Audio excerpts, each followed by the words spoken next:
प्रारंभ करते हैं 1857 की क्रांति, विद्रोह या प्रथम स्वतंत्रता संग्राम के बारे में। इसके दो भाग हमने देख लिए, ये तीसरा भाग इसके कारणों के प्रारंभ करते हैं। जैसा कि इसके पहले हम लोगों ने दो भागों में देखा कि किस तरह से अंग्रेज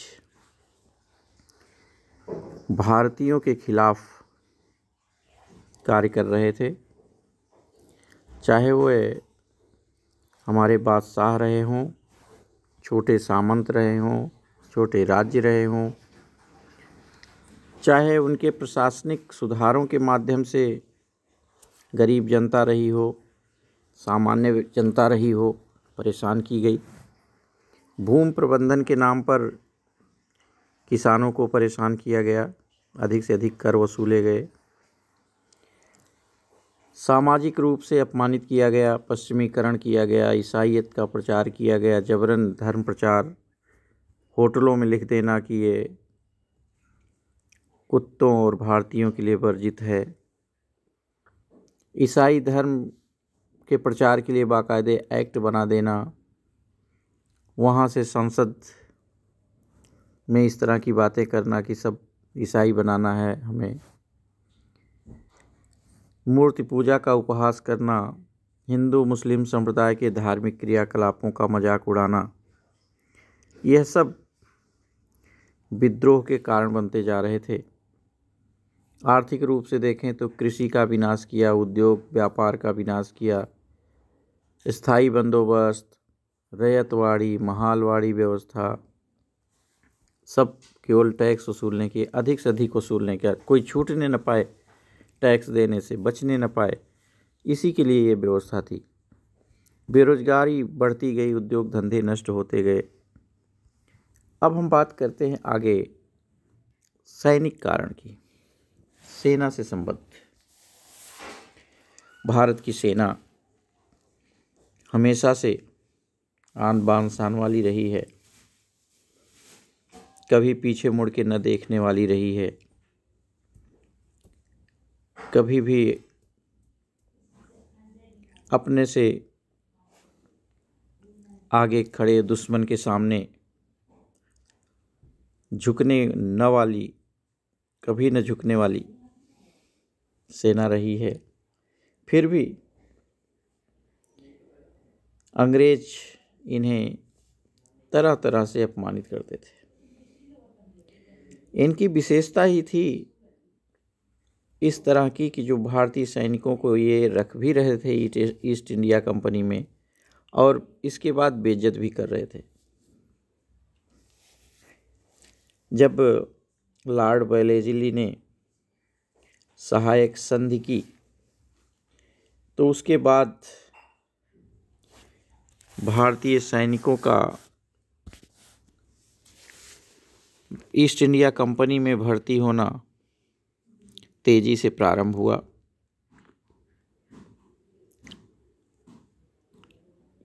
1856 में भारतीय सेना लगभग 2,38,000 थी और केवल 45,322 अंग्रेज सैनिक थे।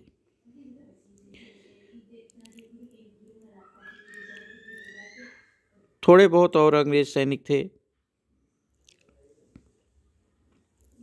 और सारा कार्य भारतीय सैनिकों द्वारा ही होता था, देशी सैनिकों द्वारा होता था।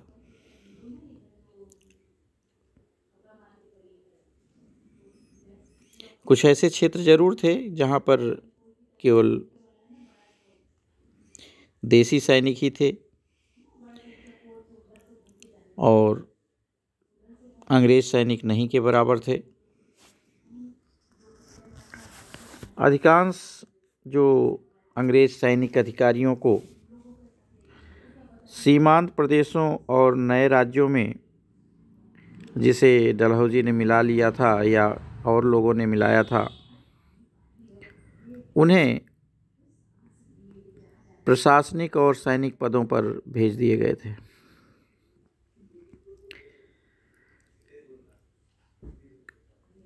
सेना में जाने के बाद ईस्ट इंडिया कंपनी के अंग्रेज सैनिक अधिकारी ही थे। बड़े अधिकारी के पद पर तो भारतीय थे ही नहीं, उनको रखते ही नहीं थे। और जो भारतीय सैनिक थे उन्हें जो वेतन था, भत्ते थे, पदोन्नति थी, इन सब में नीचे ही रखा जाता था, अपमानित किया जाता था। उनका कार्य चाहे जितना ही उत्कृष्ट क्यों ना हो, उन्हें अधिकारी नहीं बना सकते थे। जो एक भारतीय सैनिक था उसका वेतन सामान्य तौर पर मात्र 7-8 रुपये ही होता था, जो स्वाभाविक रूप से इस वेतन में खाने का खर्चा और वर्दी के पैसे ये सब निकालने होते थे। सब मिला करके उन्हें वेतन जो मिलता था कुल मिला करके कभी 1 रुपये, कभी 1.25 रुपये, 1.5 रुपये, ऐसे ही वेतन मिलता था। बाकी 7-8 रुपये में से 6 रुपये, 6.5 रुपये तो खर्च होने ही थे। तो इतना ही वेतन वो अपने घर भेज सकते थे, घर दे सकते थे। और एक भारतीय सूबेदार का जो वेतन था वो 35 रुपये के लगभग था हर महीने, जबकि यहीं पर जब अंग्रेज सूबेदार होता तो उसे 195 रुपये दिया जाता था। कहाँ 35 रुपये मात्र और कहाँ 195 रुपये। पद दोनों का सूबेदार, अंतर केवल ये कि ये भारत का है इसलिए 35 रुपये, वो अंग्रेज है इसलिए 195 रुपये मिलता था। अधिक मात्रा में भारतीय सैनिक थी लेकिन उनके ऊपर खर्च कुछ नहीं था, अंग्रेजों का इतना कम खर्च था। तो इन्हें सबसे कम वेतन देना यह भी एक अपमान का जरिया था। पदोन्नति मैंने चर्चा की कि इन्हें देते नहीं थे, चाहे कितना भी अच्छा कार्य क्यों ना हो।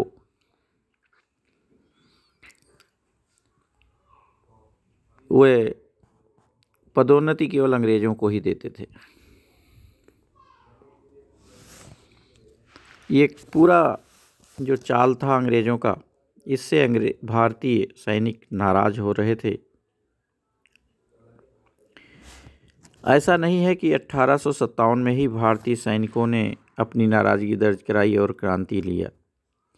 1806 से 1855 के बीच में भी सैनिकों ने विद्रोह किए थे, जिन्हें यातनाएं दी गई और यातना दे करके विद्रोह को दबा दिया गया। इससे भी भारतीयों का क्रोध भड़कना था। इसमें जो सैनिक थे उनको धार्मिक रूप से, जातीय रूप से भी अपमानित किया जा रहा था। कंपनी की सेना में अधिकांश सैनिक ऊंची जात के थे।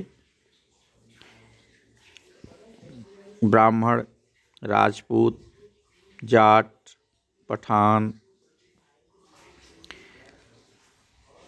और यह सब धर्म के नाम पर मर मिटने वाले भी थे। यह उसमें कोई परिवर्तन नहीं चाहते थे। अंग्रेजों ने क्या किया? अंग्रेजों ने इनको तरह तरह से प्रतिबंधित कर दिया। जैसे कोई दाढ़ी नहीं रखेगा, माला नहीं पहनेगा, तिलक नहीं लगाएगा। अब यहाँ दाढ़ी एक ऐसी चीज़ थी जो बड़ा कट्टर नियम बना दिया और इसमें हिंदू मुस्लिम, सिख तीनों धर्मों के लोग आते थे जो दाढ़ी रखते थे। इन्हें विदेश जाने के लिए कह दिया गया। विदेश जाना भी एक तरह से अपमान मानते थे और इसके लिए भी इन्हें कोई अलग भत्ता नहीं दिया जा रहा था।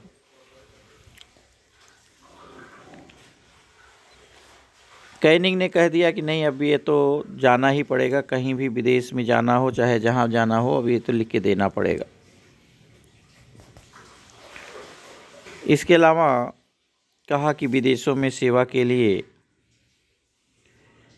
जो अयोग्य सैनिक होंगे या जो नहीं जाते हैं, वह जब रिटायर होंगे तो उन्हें पेंशन नहीं दिया जाएगा। स्वाभाविक था ऐसे वातावरण में असंतोष फैलना। उसका एक बड़ा कारण सैनिकों के लिए सामने आया। उसके बाद जो तात्कालिक कारण बना, अब उनके तिलक लगाने, माला पहनने, दाढ़ी रखने, इस तरह की चीज़ों पर जो प्रतिबंध लगाया गया, उससे कहीं न कहीं असंतोष तो भड़क ही रहा था अंदर से।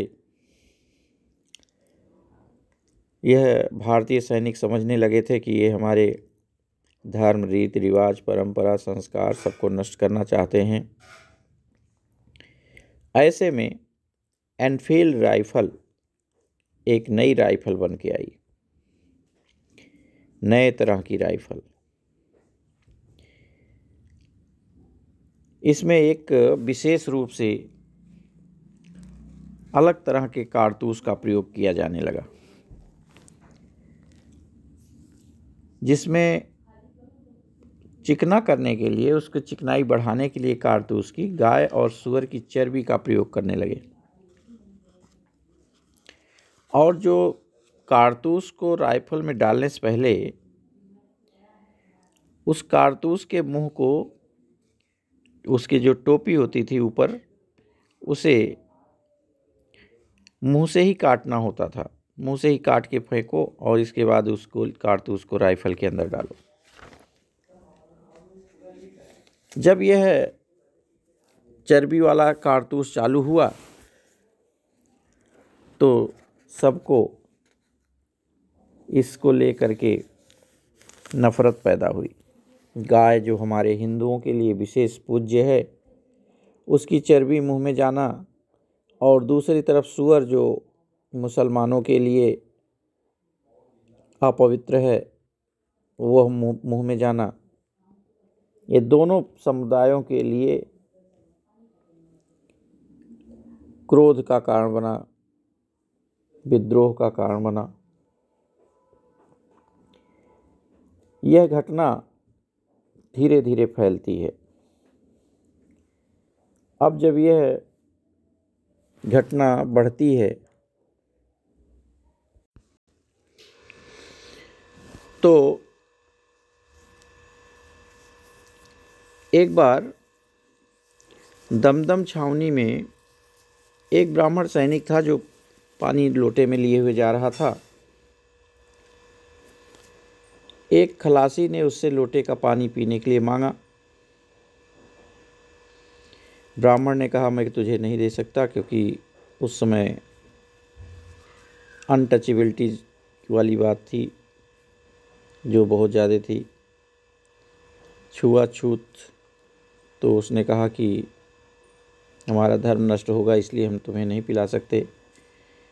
तो खलासी ने कहा कि जो नया कारतूस तुम प्रयोग करोगे उसमें गाय और सूअर की चर्बी लगी होगी, मुंह से खोलोगे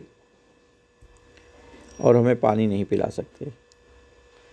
जब खलासी की यह बात सुना सैनिक ने, तो सैनिक भड़क उठा और सबसे पहले 1857 के दूसरे महीने अर्थात फरवरी महीने के 26 तारीख को बहरामपुर के सैनिकों ने कहा कि हम कारतूस का प्रयोग नहीं करेंगे जिसमें गाय और सूअर की चर्बी लगी है। बाद में वैसे इन सैनिकों ने मान लिया लेकिन कैनिंग ने उस टुकड़ी को नष्ट कर दिया, भंग कर दिया और इन सैनिकों को छुट्टी कर दी गई। अब यह बात दूसरे छावनी में पहुंचती है, सैनिकों की टुकड़ी में फैलती है, वहां संतोष फैलता है और 29 मार्च 1857 को, इसके पहले कब हुआ था?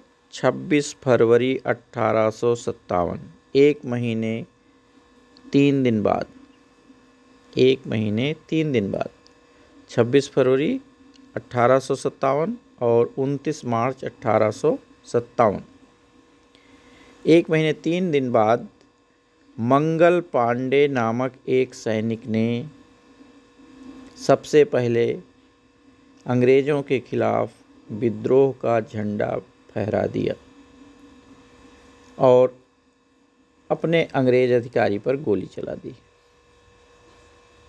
अंग्रेज अधिकारी मारा गया, 2 घायल हो गए।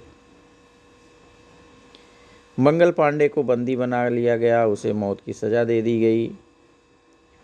2-3 मई के 1857 में उसे लखनऊ के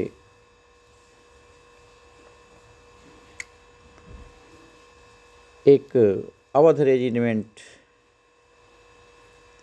ने भी कारतूस के प्रयोग से इनकार कर दिया, उसे भी भंग कर दिया गया।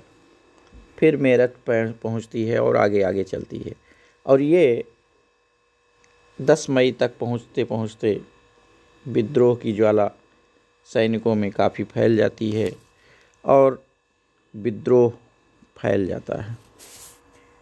तो विद्रोह फैलने से पहले जो मुख्य मुख्य कारण थे उनको आपके सामने चर्चा की। इसमें छात्रों यह ध्यान रखना होगा जो मुख्य बातें हैं। सबसे मुख्य बात जो हमेशा पूछा जाता है, 1857 के विद्रोह में तात्कालिक कारण क्या था? यह ऑब्जेक्टिव क्वेश्चन बहुत बार आ चुका है, आप लोग इसका ध्यान रखेंगे। तात्कालिक कारण एनफील्ड राइफल में गाय और सूअर की चर्बी लगे वाले कारतूस, इसको ध्यान रखना है, अच्छे से ध्यान रखना है। इसके अलावा जो कारण है वह सब तो हमने बताए, वह भी इम्पॉर्टेंट हैं, लेकिन यह तो बार बार होता है, बार बार पूछा जाता है, इसलिए इसको ध्यान में रखना बहुत ही आवश्यक है। धार्मिक कारण एक ऐसा कारण होता है हमेशा ही कि जो बहुत ही अंदर से उद्वेलित करने वाला होता है, इसलिए ध्यान रखने की ज़रूरत है। ईसाई धर्म का इनके द्वारा प्रचार, गोंद प्रथा का अंत करना। गोंद प्रथा लेने से एक साथ ही आप समझ सकते हैं 7 राज्य ऐसे थे जिनके उत्तराधिकारी समाप्त हो जाते और वह समाप्त होने पर अंग्रेजी राज्य में मिला लिए जाते। वे कौन से राज्य थे? सतारा, संभलपुर, जैतपुर, भगत, उदयपुर, नागपुर और झांसी। फिर से बताते हैं, सतारा, संभलपुर, जैतपुर, भगत, उदयपुर, नागपुर और झांसी। इस तरह से केवल उसी एक कानून से इन्होंने करी, उत्तराधिकार का कानून बनाया, गोद लेने की प्रथा बंद की और इसी तरह से इतने राज्य इनको मिल गए।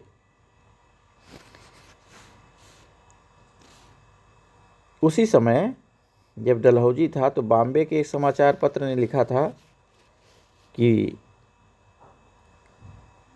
भारतीयों के मन में बात कही कि जब उसने डलहौजी को कुख्यात पिंडारी और राज्यों को लूटने वाला बताया, बॉम्बे समाचार ने कहा, क्या कहा, अंग्रेजों को कुख्यात पिंडारी और राज्यों को लूटने वाला। निश्चित तौर पर ये राज्यों को सीधा सीधा लूट रहा था, अपहरण कर रहा था। डलहौजी तो बहुत बड़ा हड़प वाला था और उसी के समय विद्रोह की ज्वाला सबसे ज़्यादा फैलती है।